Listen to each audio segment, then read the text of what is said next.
Middle east में एक बार फिर से बड़ा तनाव देखने को मिल रहा है। इजराइल और ईरान आमने सामने आ चुके हैं और इजराइल के साथ खुलकर अमेरिका भी आ चुका है।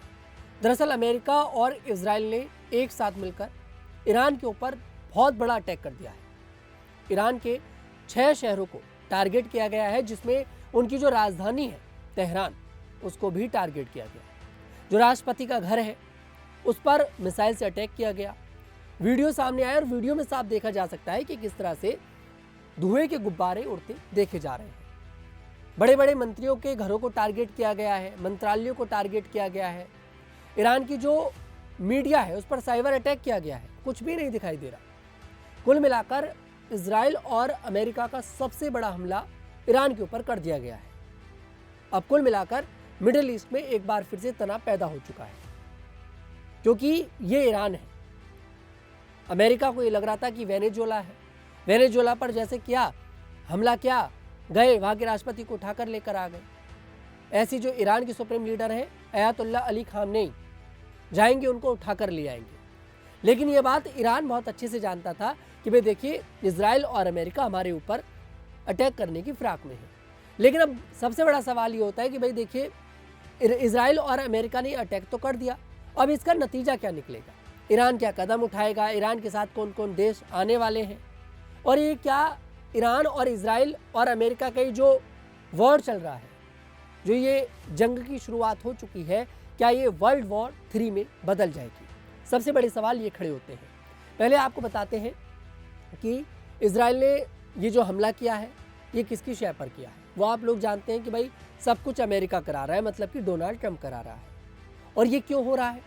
ये हो रहा है परमाणु को लेकर। दरअसल इस हमले के बाद डोनाल्ड ट्रंप का बयान भी आ गया है। डोनाल्ड ट्रंप ने कहा है कि हम कभी भी ईरान को परमाणु शक्ति नहीं बनने देंगे। आप समझ सकते हैं कि मतलब साफ है, ये सब कुछ परमाणु शक्ति की वजह से हो रहा है।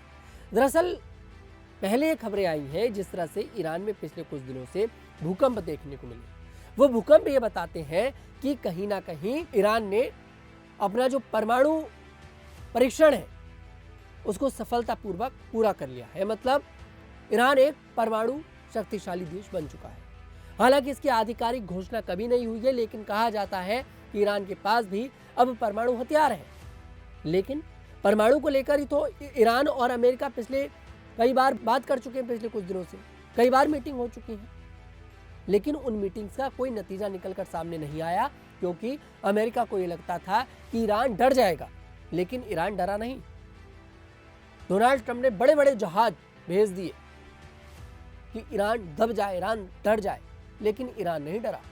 और अब यह अटैक कराया है कि इस अटैक से ईरान डर जाएगा। लेकिन ईरान की तरफ से बड़ा बयान आ गया है। ईरान ने साफ कह दिया है कि जंग आप लोगों ने शुरू करी है और इस जंग को खत्म हम करेंगे। ये बात कही है सीधे ईरान ने। अयातुल्ला अली खामनेई जो सुप्रीम लीडर हैं, उन्हें सुरक्षित स्थान पर ले जाया गया है, बंकर में छुपा दिया गया है, क्योंकि यहाँ पर सीधे तौर पर उन्हीं को टारगेट किया जाएगा, उन्हीं को टारगेट किया जाएगा। लेकिन हमें एक बात समझनी पड़ेगी, जो लोग ये सोच रहे हैं कि ईरान को बड़ी आसानी के साथ अमेरिका और इजराइल दबा लेंगे, तो वो लोग गलत हैं।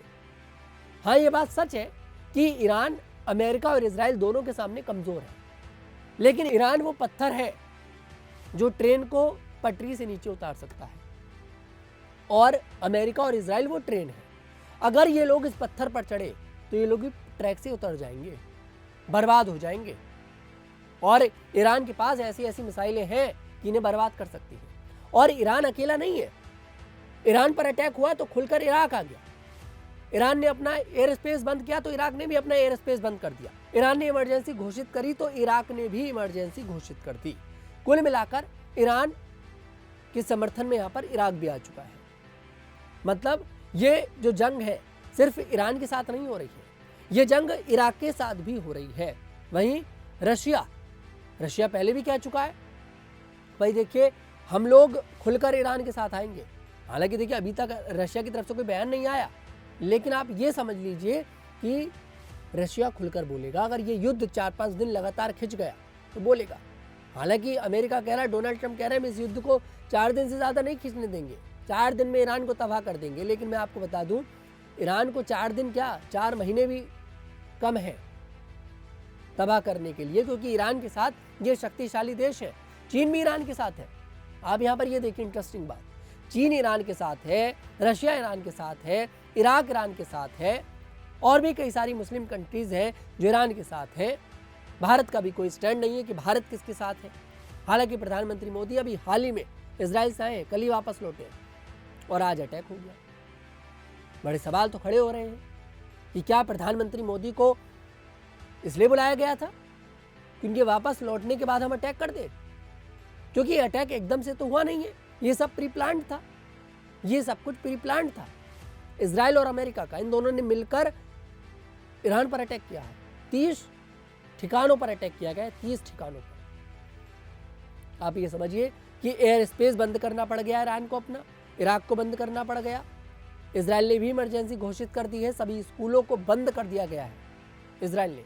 मतलब ये बात इजराइल को भी पता है कि हमने अटैक किया है तो इसका परिणाम बुरा निकलेगा, जरूर बुरा निकलेगा। वहीं इजराइल ने जो ऑपरेशन का नाम रखा है वो भी बड़ा इंटरेस्टिंग, उन्होंने नाम रखा है द लायन रोअर।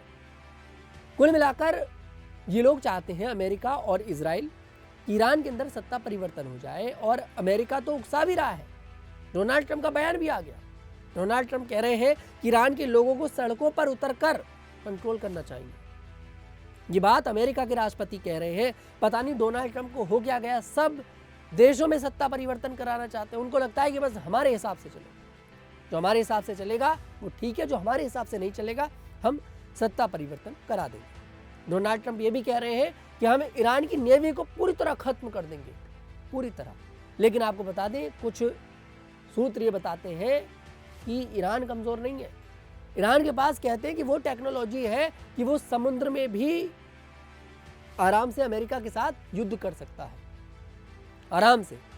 तो ये बात डोनाल्ड ट्रंप जो बोल रहे हैं, डोनाल्ड ट्रंप को ये बात समझनी पड़ेगी कि ये बात कहीं ना कहीं वो गलत बोल रहे हैं, ये मुमकिन नहीं लग रही।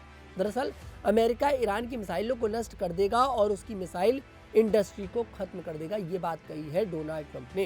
ये बयान डोनाल्ड ट्रंप का सामने आया है। कुल मिलाकर ये युद्ध भीषण जंग में बदल चुका है और इस युद्ध का नतीजा क्या निकलेगा ये किसी को नहीं पता। ये युद्ध वर्ल्ड वॉर 3 में कन्वर्ट हो सकता है और इसे वर्ल्ड वॉर 3 कह भी सकते हैं। उधर पाकिस्तान और अफगानिस्तान लड़ रहे हैं, अब इधर इनका जंग शुरू हो गया।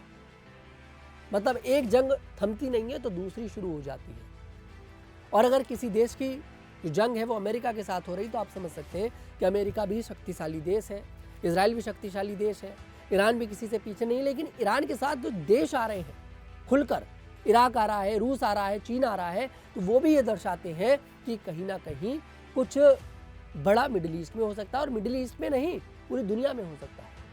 फिलहाल ये जो जंग शुरू हुई है इस पर आप लोगों की क्या राय है, कमेंट सेक्शन में जरूर बताइएगा। जो भी अपडेट होगा फिर मैं आपके साथ जुड़ूंगा। तब तक के लिए हमारे साथ देखते रहिए न्यूज़ 50।